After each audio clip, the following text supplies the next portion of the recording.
most of you, but welcome again. I have the wonderful but somewhat peculiar job of introducing my own husband as your lecturer this evening. Jonathan took his bachelor's at the MSUM, his MFA at the Pennsylvania Academy of Fine Arts in Philadelphia. He has been serving as our executive director here since 2017. He has been curating in some capacity since 2013, but he's been working in galleries of all shapes and sizes since 2001. Tonight, I also want to give some thanks before we bring Jonathan up here to our operating support grantors. We couldn't be here without the support of the Minnesota State Arts Board, the Arts Partnership, the FM Area Foundation, and of course, members like you. We can't do what we do and offer low and no cost programming without your support annually, and so we just thank you for doing that. Without further ado, bring Jonathan up here.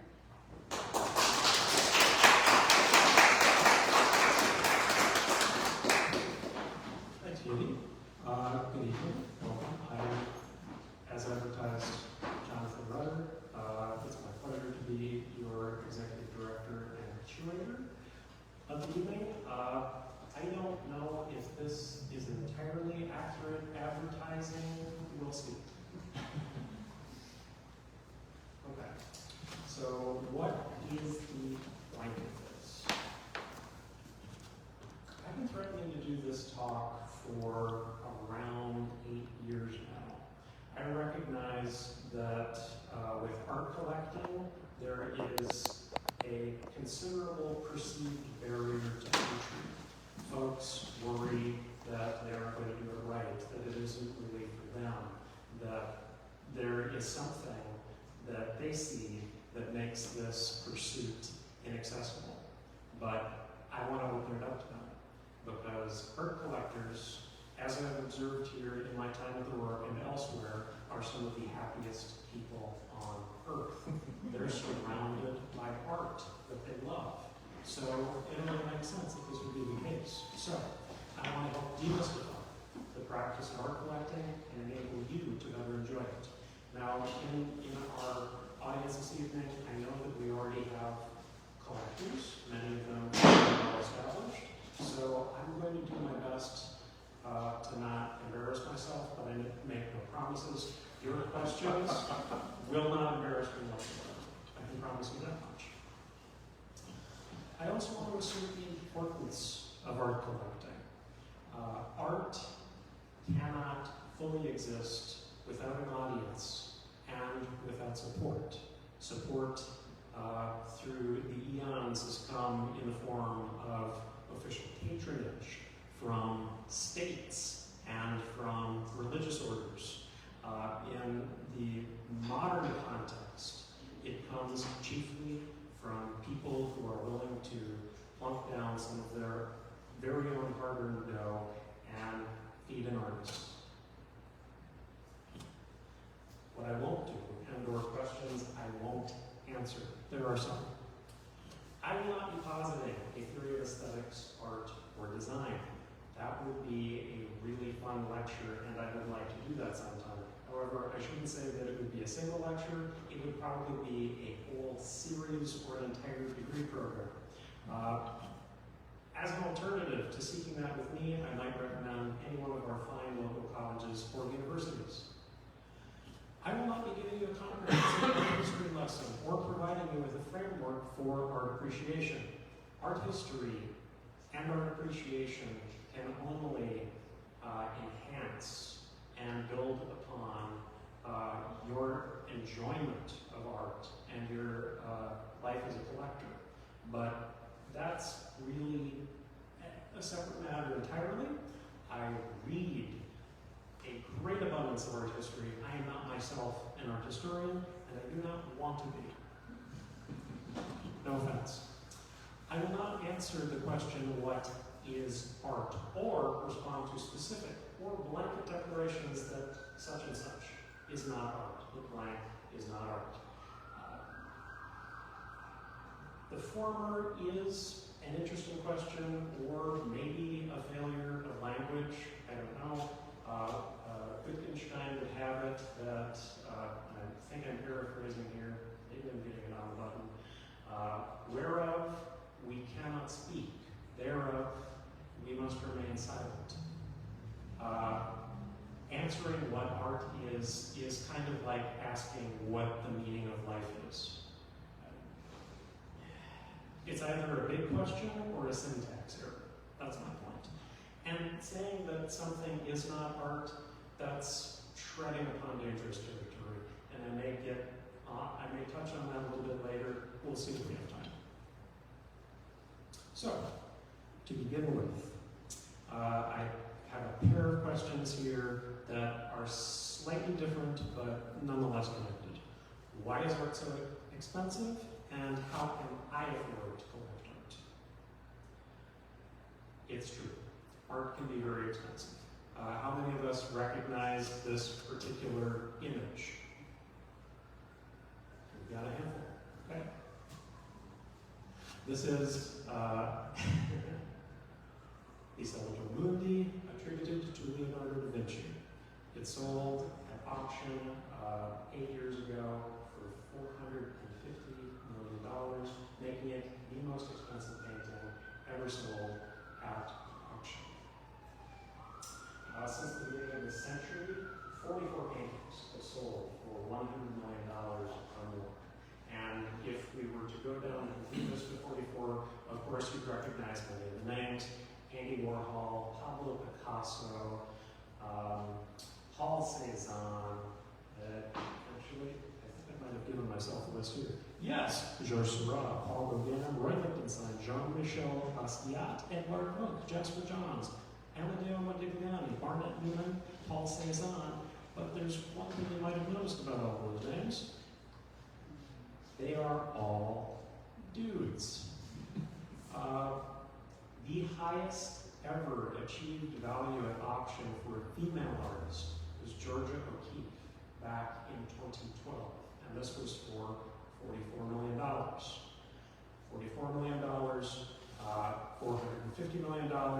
It's interesting that the proportion is roughly 10 times greater for men. It appears that this holds up pretty well across the board for the value of work by male artists versus female artists in the upper echelons of the art market. And we shouldn't like it. Art can be bizarrely expensive. Okay, how many of us know this piece? Or have maybe seen a confusing meme or allusion to it in ads for Meta with Chris, two of the Chris's, and Kim Kardashian? Yeah, okay. So, we know that it's sold for a lot of money. What we might not know about it is the type. It is Comedian by Maurizio Catalan, an Italian artist. A little more background about this piece. Okay, yep. To no one's great surprise, at auction, for $6.2 million, it sold to cryptocurrency entrepreneur Justin Sun. This is not the first piece in the edition of Comedian that Catalan sold. It originally premiered in 2019 at Art Basel in Miami. At Art Basel, it caused a bit of a stir. Some fairgoer actually went up to the banana, took it off the wall, and ate it. Certainly, there were collectors who had active interest in the piece, and those early items from the edition sold in the range of $100,000 to $150,000. Now, you might be asking yourself, what? Well, I'll touch on that a bit more later.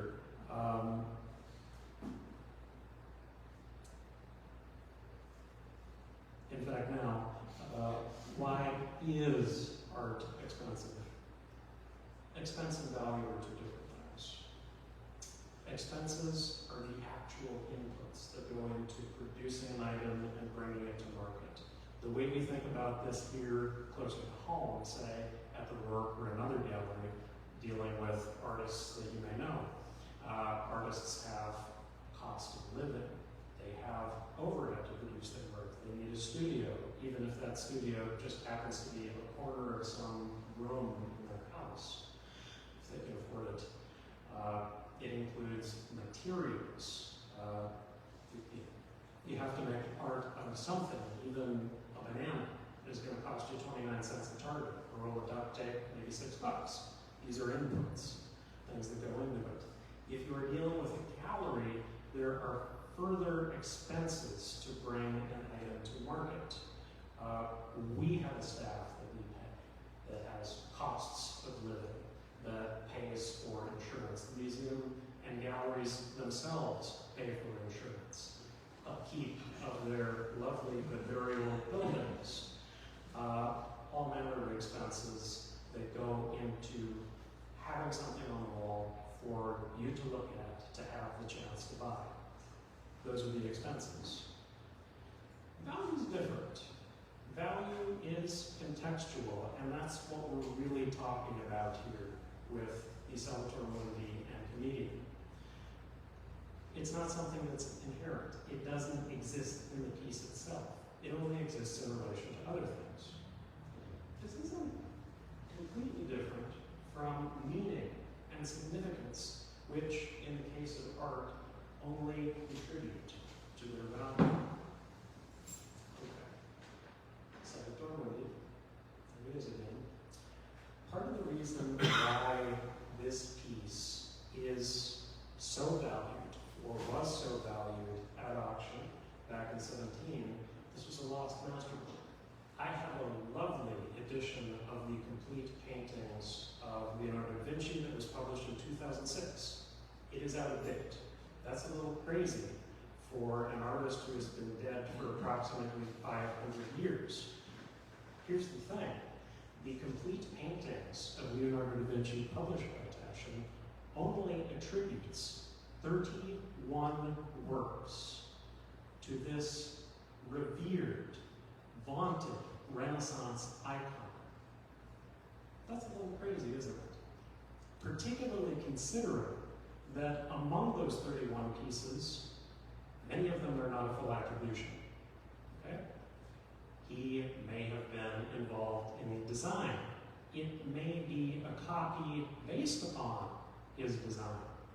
So, for there to be an existing but seemingly forgotten piece by Da Vinci, only to be unearthed at the fever pitch of our global art market, it's no surprise that it went for $450 million.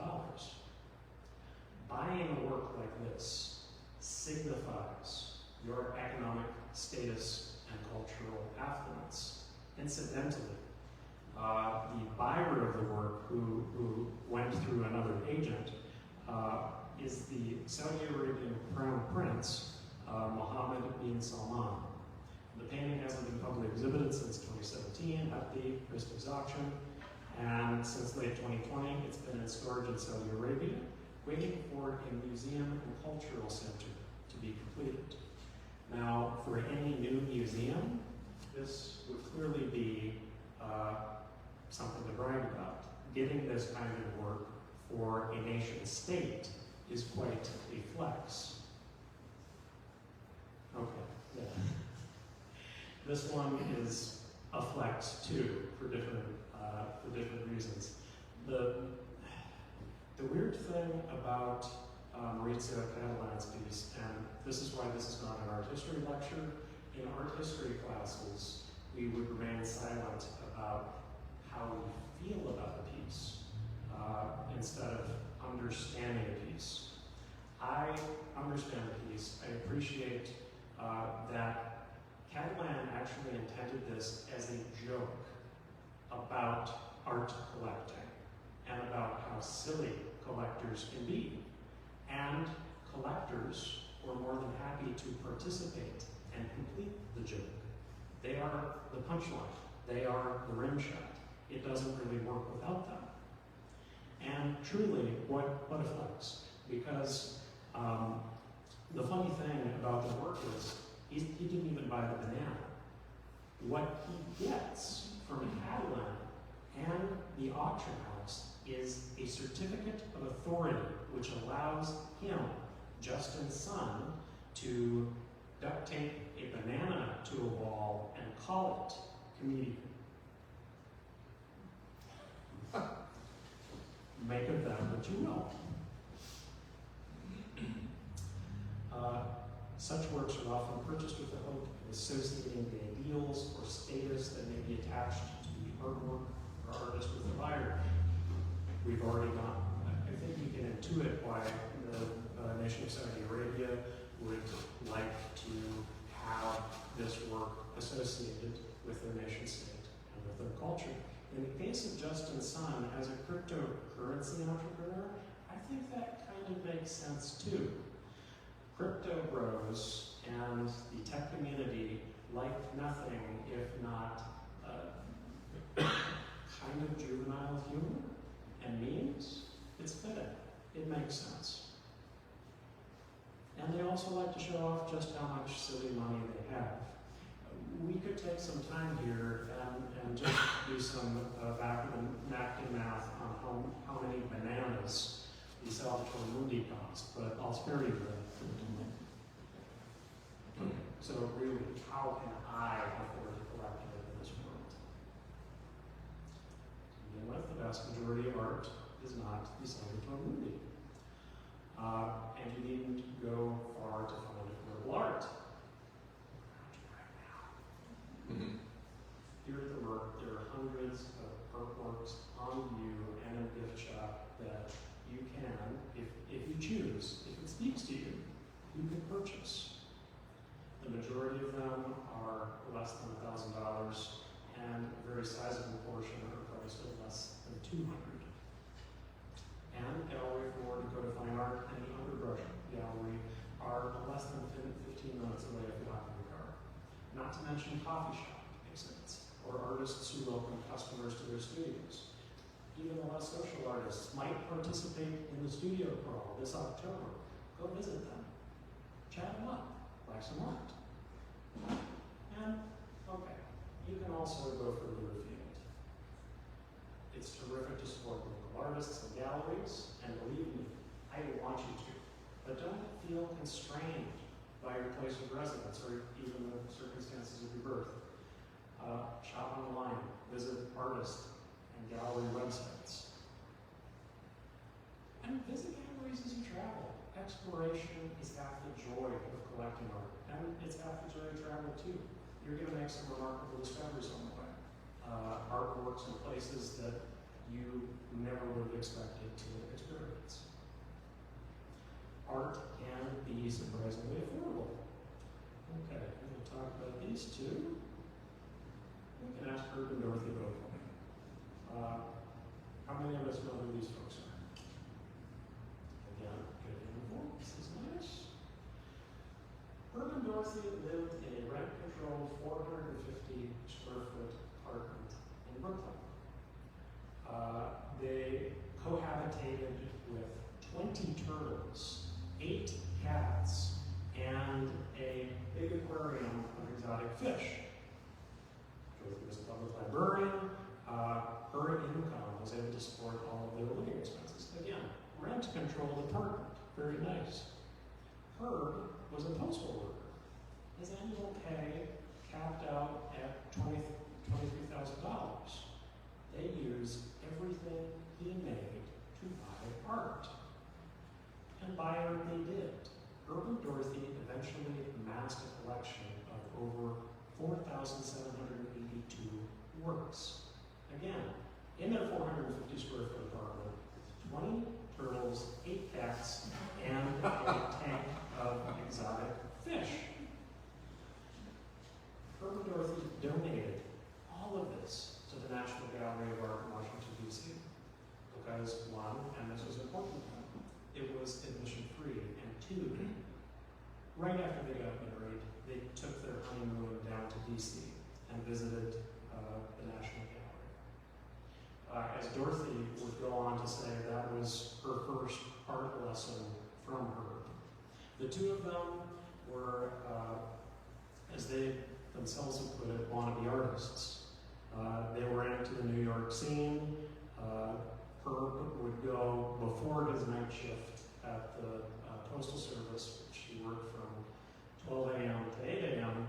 He'd go to the Cedar Bar, where the New York School of Artists would hang out and booze and get in fights with one another.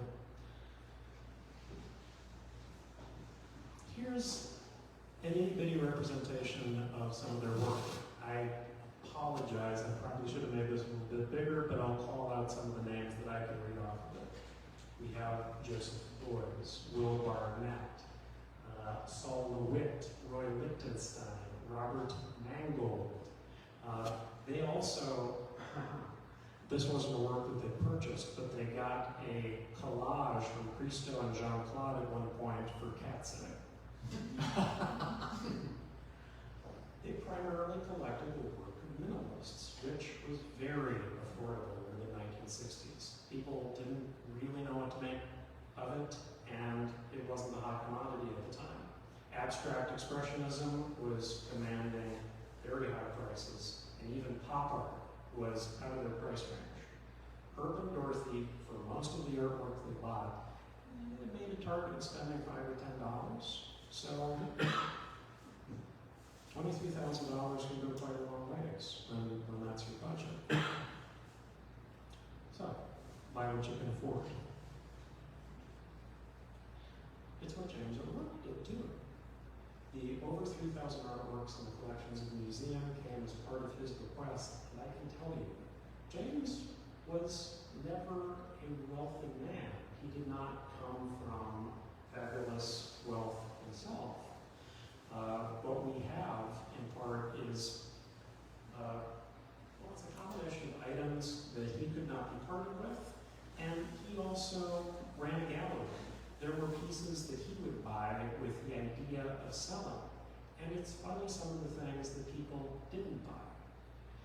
The works of pop art that we have on display most of the time at the top of the stairs, he bought a couple partial portfolios of this suite, 11 pop artists. I think it was the second or third volume that this had been done. Nobody wanted to buy the Warhol. Nobody wanted to buy our Roy Lichtenstein, and thank goodness they didn't.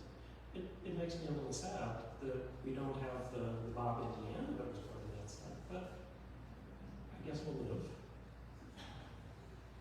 Okay. Can I make money collecting art? Yes. The practice of doing so is called speculative collecting, but I wouldn't recommend it as your primary motive. Here's why. The art market is historically opaque. It may have once been for honorable reasons, works going on auction that are attributed simply to a European collection. This was a way for the folks listing the work to do one of a pair of things, not to be too ostentatious about the kinds of works that they have in their family estate, or two, not to allow the folks in the manor house next county over that they were destitute. Okay? This opacity, however, permits shadowy, sometimes shady practices, sketchy dealers, flagrant price fixing and collusion, and are being used to launder money by organized crime and terror groups. There's actually a bill, I'm not sure where it got with the state of things, in the U.S. Senate that was co-sponsored by John Fetterman and Chuck Grassley, where they're trying to close some of the loopholes that permit criminals and terrorists to take advantage of the art market.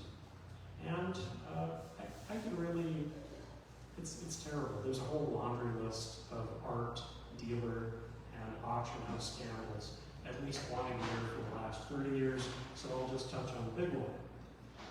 Ask some of these in Christie. So back in the 2000, after a 3-year Department of Justice investigation, they settled these two auction houses on a $500 million price fixing settlement with the U.S. government. For years, they had both the chairman and presidents of Sotheby's and Christie's and then getting together, having secret meetings, deciding what they were going to charge folks who listed artwork, what kind of premiums, and coordinated when the premiums would go up, as well as the rates. They went along with having planted bidders in the auction audiences to help inflate and manipulate prices of work, because this is going back to the early 20th century. In the Sherman Act, the oil industry got in trouble for doing something like auction houses and the art market do. So petroleum producers created smaller markets to sell gasoline on in the 1920s and 1930s, and would then utilize those smaller markets, which barely any of the petroleum that people were using was being sold on. It was primarily on the open market. These smaller markets were served for setting prices on the broader market. And similarly, the way that we price these treasures and masterworks is determined by auction houses. And of course, in this system, the sellers, it's naturally to their advantage for works to go for much, much more. Similarly, it's in the auction house's interests, naturally, manifestly. So, as I say, there's some dark and seedy bits to the art world. We'll try and keep you away from that. We certainly do here at the Rourke. Next question, what if my friends, neighbors, family don't like the art that I buy? Okay. Short and simple. Get rid of it. But more honestly, learn to accept and celebrate your own tastes. Okay? It can actually be really revelatory and enlightening to understand how others' preferences and interests differ from your own. One of the greatest moments I had with my wife Katie in the last couple of years, we have a piece of Rourke member gift art that I hung proudly in the hallway, the entry hallway to our house. And I discovered, we were talking about rearranging some things. I said, oh, yeah, can we just put that one away? I don't like it that much. And nothing could have made me happier. No. Knowing what people dislike is as important and as interesting to being a collector, to appreciating art, as knowing what they like.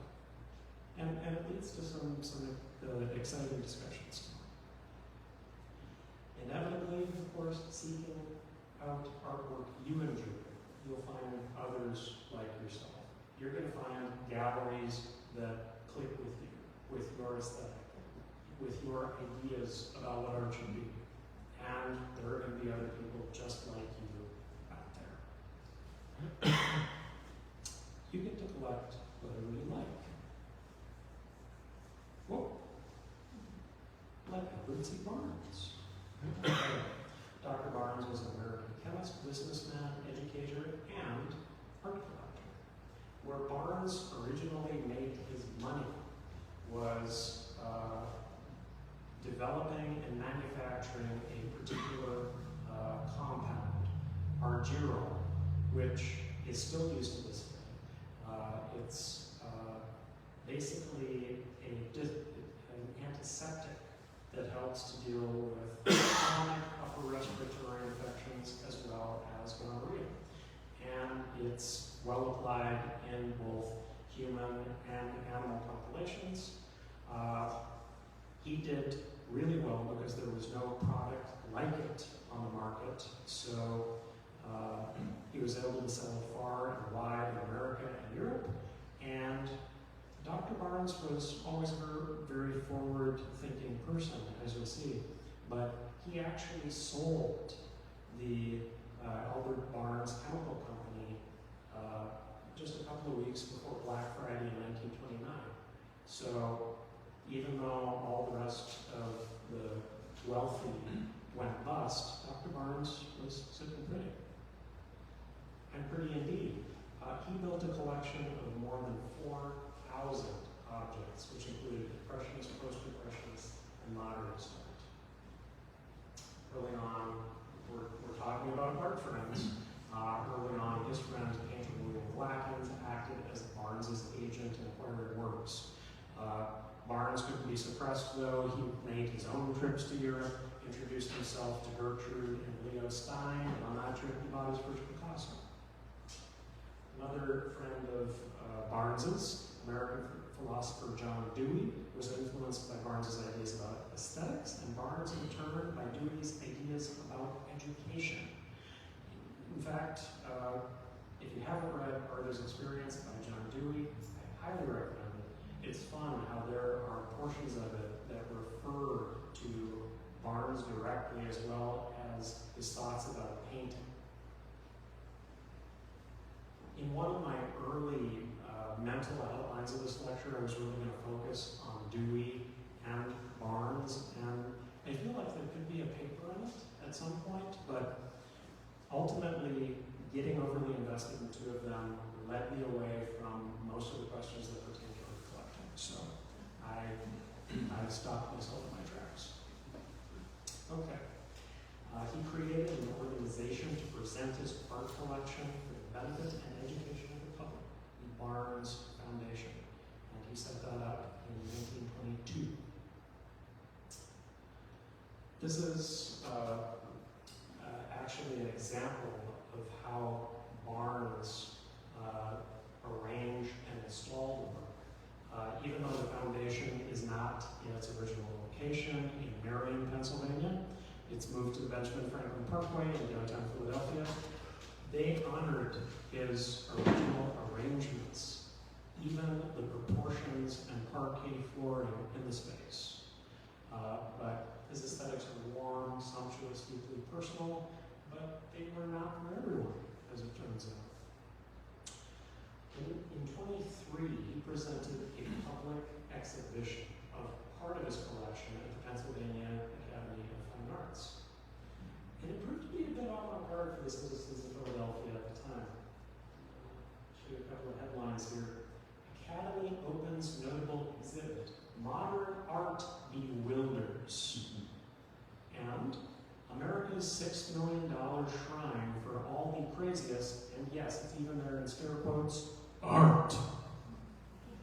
Now, what's so crazy about the art that Barnes collected? It's post-impressionists. He has a fabulous collection of Renoir. He has a nice range of Picassos. He has some very nice and one fairly disturbing Van Gogh. Oh, yes. I was going That's nice. As well as a mixture of things, an interesting blend. I'll touch on that a bit more later, I promise. But the point is, it wasn't for the wise, wealthy, and well-born of Philadelphia at the time. And this led, like for the rest of Barnes's life, he felt this deep animosity and mistrust of what he deemed to be the art establishment at the time. And he carried on very happily without them, and they without him. And, well, we lived all, they did not live, but we lived to fight another day. Really, how can you not be in love with this? I want to point out something. For any of you who remember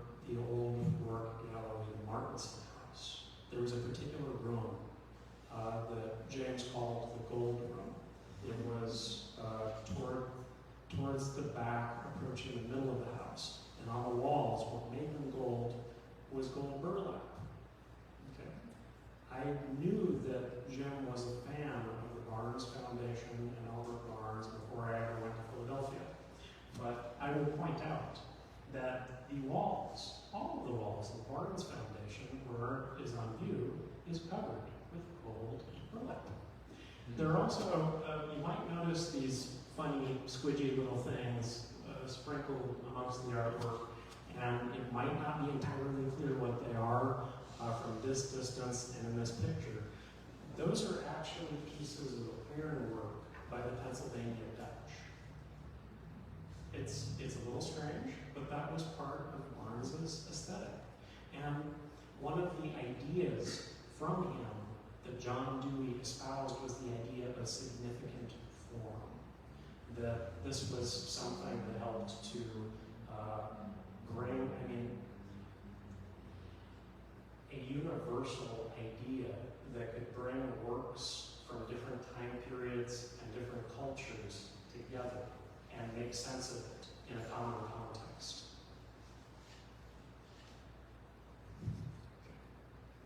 Okay, this is yeah. We do this. We're going to match or not match my sofa. Depends on your sofa. This sofa here was one designed by Salvador Dali. It's called the Mae West Lips sofa. He did multiple versions of this in the 30s and 40s, and he made one for himself at his house, which is now his museum and tomb in Spain. But seriously, it isn't inherently wrong or right to coordinate or contrast colors, textures, line, any other elements of design with your art and furnishings. This creates something bigger, a totality of your collection and space, and it makes it more interesting, and it can tell your story as a collector.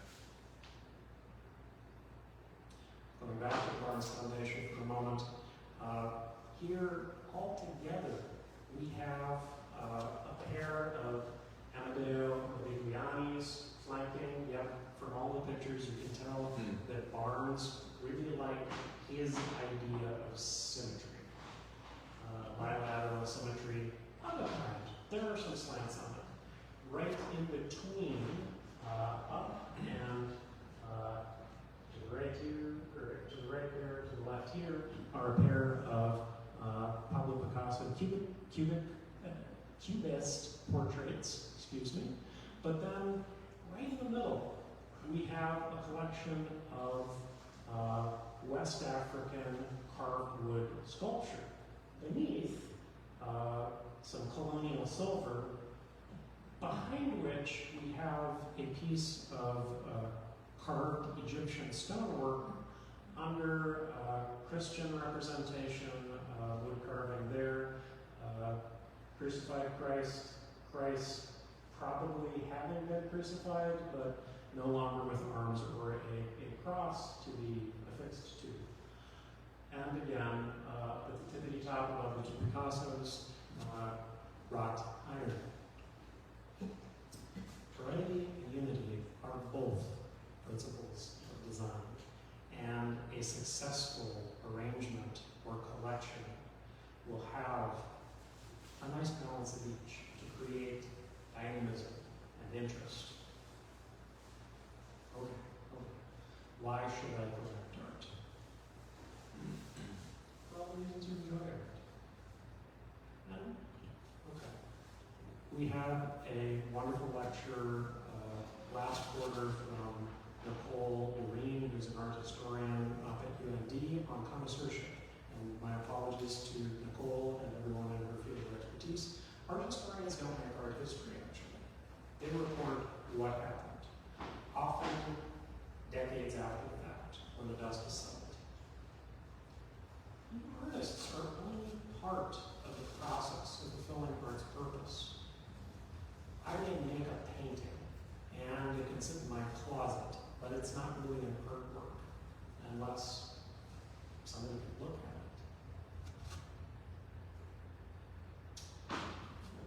There are also three general groups that we should recognize that have power in how art is experienced and understood. Curators, this is very general, they can also be dealers, gallerists, museum directors. They're gatekeepers. They decide what you get to see in their spaces. It can also be a magazine publisher, for instance. There are critics. Critics don't wield as much power as they used to, maybe in part to media fragmentation. But lastly, and most importantly, collectors. The great works that you see in national museums wouldn't be there if somebody hadn't thought to buy it at some point, to keep that artist alive and fed and eating sandwiches and drinking a little too much coffee. Ultimately, art doesn't happen without support. And here, this place exists for and because of artists who make this stuff, and collectors, all of you, and maybe some of you soon, who buy it. What should I collect? What moves you?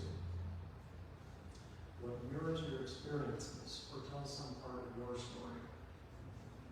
What soothes you or makes you feel less alone? What transports you to new places or transforms your thinking?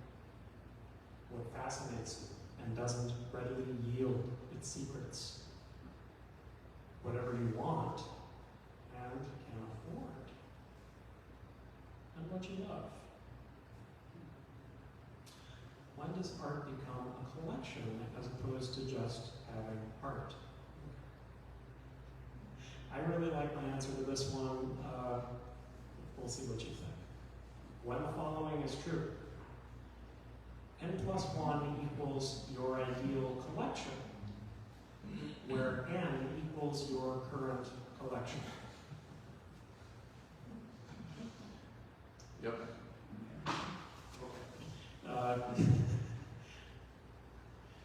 It's okay if you don't get it. I shared it with poor Katie earlier, and she really looked at me blankly. So, all right, I will speak it aloud instead of representing it as a formula. Your current collection plus one more piece is your ideal collection. This means that however much you have, you still want one more, right? That's when it becomes a collection. That when you've really been bitten by the bug, and it can set in very early on. Okay. All right, let's see how this goes. I have not studied or prepared responses for these, and I'll also be open to your questions afterwards, of course, so let's do it. How should I store art that isn't being displayed? How to direct an artificial light in a climate-controlled environment. That can be a little difficult. You want a stable environment, let's say around 45 to 55% humidity, and in the ballpark 65 to 70 degrees. You can help to stabilize environments by creating microenvironments, which is to say, putting art in nice, safe little boxes that can breathe just a little bit. So they're able to adjust to fluctuations in the environment that surrounds the little art boxes.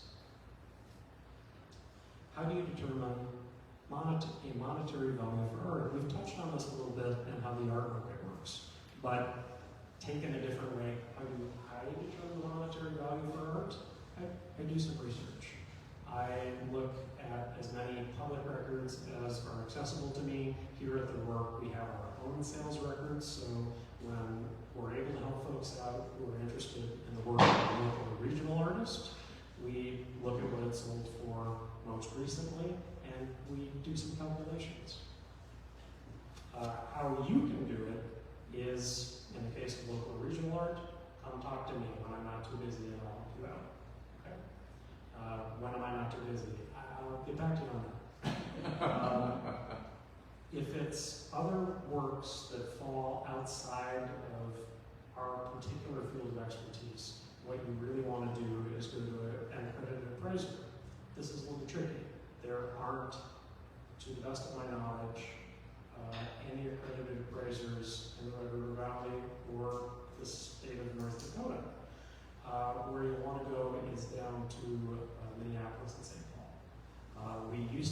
ultimate appraising done by the Beard Gallery, but the Beard Gallery was sold, and then the guy who bought it died, I want to say. So I don't really know what to go to in our immediate region to fetch monetary value. I've been recommending that folks actually consult with Revere Auctions, which is in Minneapolis. If you loan a piece from a private/personal collection to a museum, what should you ask for to ensure you get this piece back in good condition?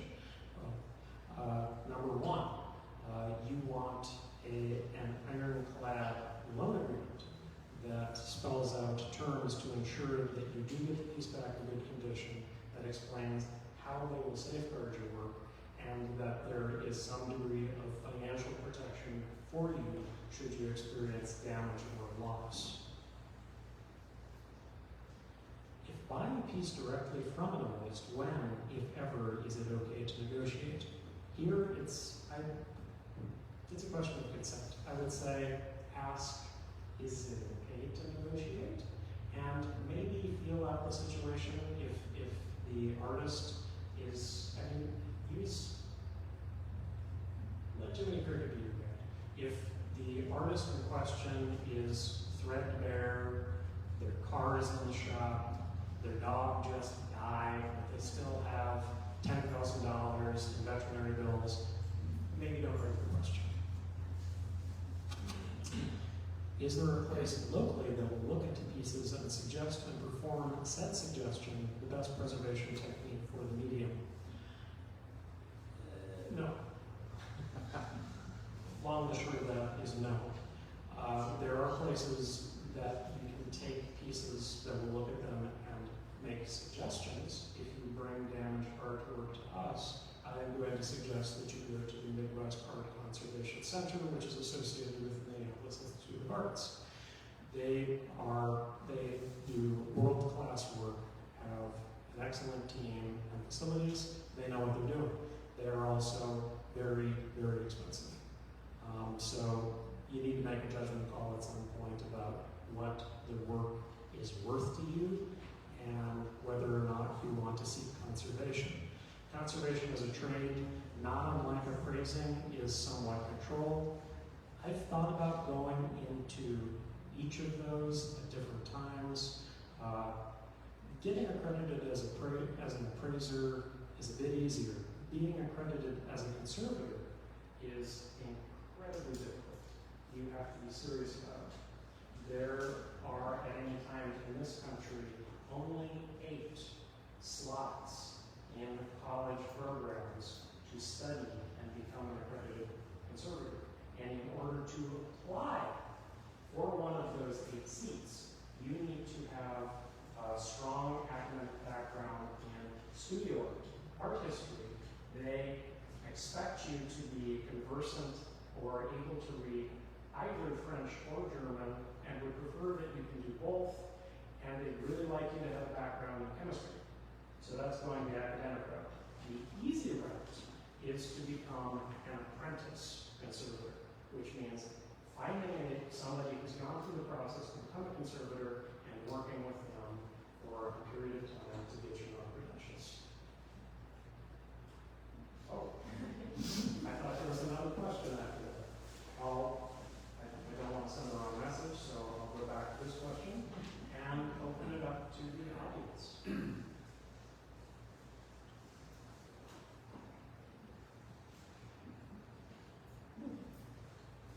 Hey, Where do you store your extra art? oh my God. At home, the extra art is mostly unframed. So it's in a bunch of micro environments in the crawl space under our kitchen, which sounds better than it is. We have a finished full basement. So the crawl space under the kitchen, which was an addition to a 1928 house, is actually elevated.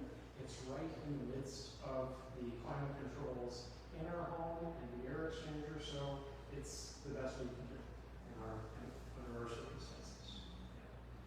I know of other collectors in the area who build racks for their work to allow for good airflow, so that they are able to rotate their collections on and off view, not unlike we do here at the museum.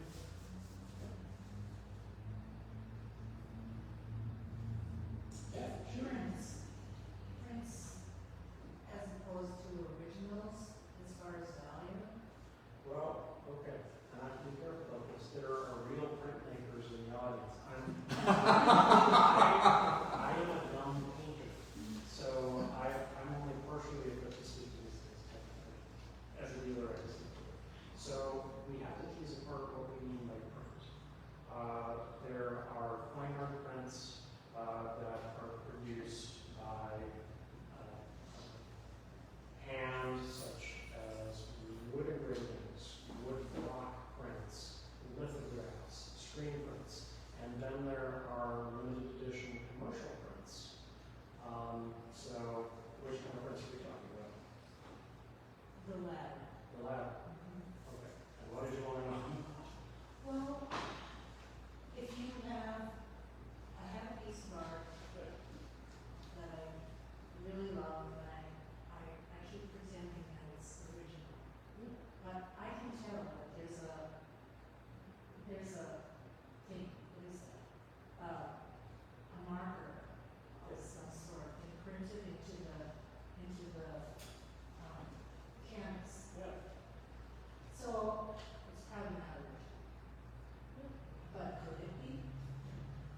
I belong on the table. No. I honestly, I don't think there's anything particularly wrong with enjoying reproductions. There are a lot of fine reproductions out there, and it allows us to have access to works of art that we might not otherwise have. There's also an interesting market for antique commercial reproductions, and those have proven to have good value on the secondary sales market as well. But I'm going to think art historically for a moment, and that is, if you were an aspiring art collector, an up-and-coming noble in Europe in the 16th or 17th century, and you happened upon a Caravaggio, and you really liked it, well, what would you do? We didn't have chemical photography or digital reproduction at that time. I mean, you could do your own drawing, I suppose. Well, what you would actually do is go to another artist and have them paint you that painting. So this is a long-standing practice. And I brought up Caravaggio for a reason.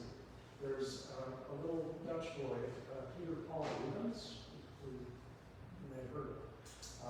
He actually made his bones originally. Like, he worked in the workshop of the Bruegel family and did very well for himself there. But when he was a journeyman artist, he would actually, I mean, he was the guy you'd go to paint fake Caravaggios, or, excuse me, reproduce Caravaggios. What about the difference between an artist's draft? As far as, I don't mean to dwell on the actual dollar value, Yeah. but the aesthetic value of an artist's draft. Like a preparatory drawing or a sketch? Yes. Oh, I think they're fabulous. And some of the things that early works or early versions can show you, the changes that they make before the final version, is wonderful. There are some folks I've gotten to know, even in our area, who collect those works or look for completed works that contain fun art historical or art speak for you, pentiment, which is evidence of a slightly different design within the completed work. Like, say, you're able to just make out the fact that Leonardo moved the thumb over here after it had been over there. Pentiment. Impress your friends.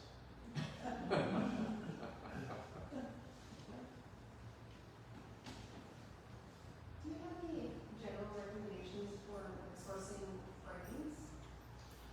Oh, boy, you're getting really close to our hearts here. We have to frame work in the museum, and most of the museum staff, myself included, are practicing artists, and we're always trying to figure that out. It's gotten tough, hasn't it? To buy frames that are both decent and inexpensive. The best luck, we recently had exhibits of Courtney Donahue and Cameron Peterson's work, both with staff, and you guys found pretty good frames of Jerry's Ortorama. It's a website, you can find it. In the past, I always pointed people at AmericanFrame.com. They use a lot of domestic hardwoods, and they're out of Ohio. But getting frames online has gotten a little dicey because sites like AmericanFrame.com, they are charging more for the shipping than they are for the frames themselves, particularly if they're assembly frames. If you can get by on metal sectional frames, if those are good enough, that'll save you some money on shipping.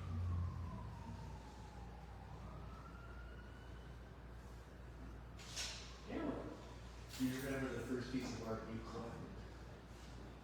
for myself, For yourself? oh God. This is a tricky one because I think most of the art I got early on, I got for other people. I got a rich Rourke clay for my girlfriend at the time when we had the show and we were working at the work.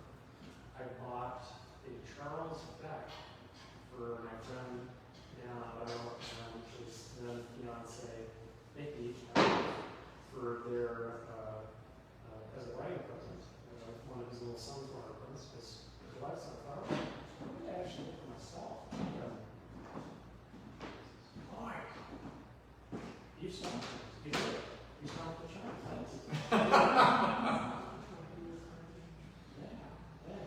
I know that early on, perhaps before I even had an opportunity to buy any work at all, you were giving prints. Oh, really? And an especially generous one. Can you tell a story about how Jim got started in his collections in Aurora? Oh, that's a beautiful one. Thank you, Jim. Yes, Jim was a college student, and there was a traveling display of African art that was coming through Moorhead. And he spied this little Ashanti gold weight of a figure doing something to a tree. And he just kind of arms out, kind of like this, maybe looking up at it. There's some material between the chest and the arms of the tree as well, which I think was probably just part of the casting process, but it made it interesting and a little strange.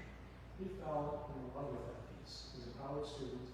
I think he still thought maybe he wanted to be an architect at the time, but he was taking art classes from Minnesota. Okay, he loves this piece. He's dirt poor, and he goes back to the dorm and talks to his roommate, and gets the haggle and says, I'll give you my best jacket for some money to buy this Ashanti gold. And he got it. And that was the first piece of art in this collection, and thus the first real piece of art in this museum's collection. Did Jim ever trade any other physical goods other than money for art that you know of? Oh, yeah. Legally. Yeah. Or no Well, scandal.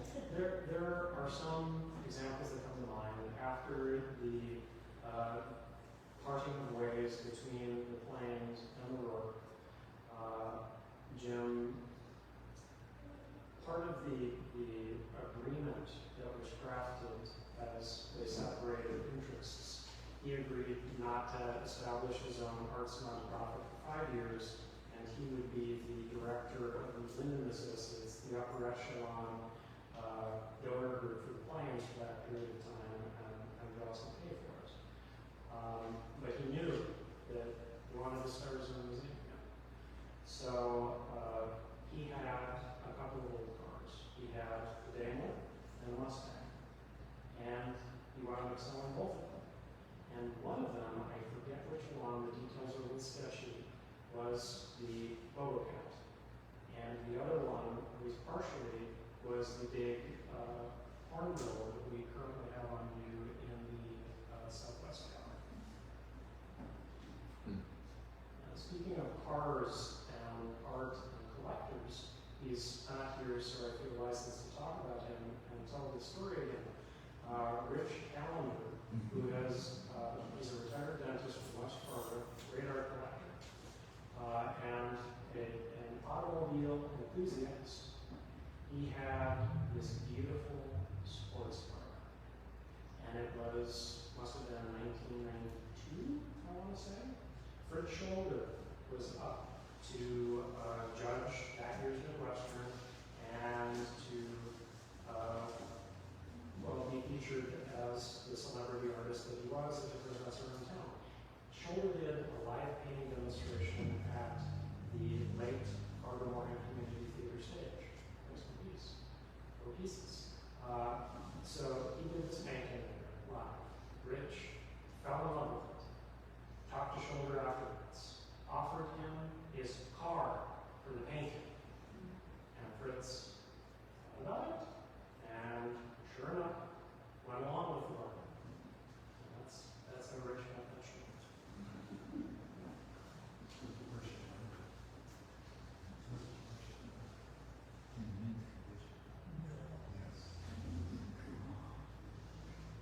John, do you have any burning questions? No, you have all the answers. That's right. Mr. Rowell is a esteemed former board member, was the interim director of Rourke in 2011 after Jim passed away, and just an incredible art collector. And just like Herb Vogel, there must be something about postal workers. He was a letter carrier who had the museum on his route. So John would come in every morning around 9 or 10 o'clock and have a cup of coffee. So he had time for it. And you painted my portrait. How long is that? I did indeed. Okay.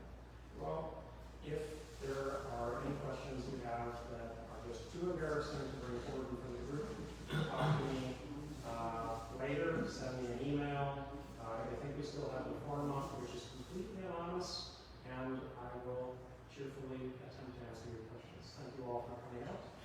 We've got another great lecture coming up this fall from the new art historian at MSUM, Noni Brynjolfsson. Do I have that right? He is nodding at me. Okay. You can come back for Noni's lecture, and I invite you to take a last fond look at this Midwestern. It will be coming down on the 31st of August. It will be followed by Walter Peel's Retrospective. It will be coming down from 9. Are there any good art auctions coming up? Yes, there are a couple that I know. We will be having our biennial live and silent auctions here at the Rourke. The way we run our auctions, they are collector driven. So we feature the work from collectors in the area who want to find new, good homes for their beloved masterpieces. So you'll want to come see that. We've got an interesting slate of work coming in that. Early George Pfeiffer painting, some of the art-edge color field stuff, and oh goodness, the big abstract painting we got back there. Another MSUM guy, or he's not. Arnold Favela. Arnold Favela. Oh, it's terrific. A bunch of Pfeiffer prints. We've recently come across some Fred Helmke's as well. If you know about Fred, that'll be fun. So our live and silent auctions will be coming up in October, with the live auction itself happening on All Saints Day. The North Dakota Museum Horn auction is also great. If you don't mind $60, $70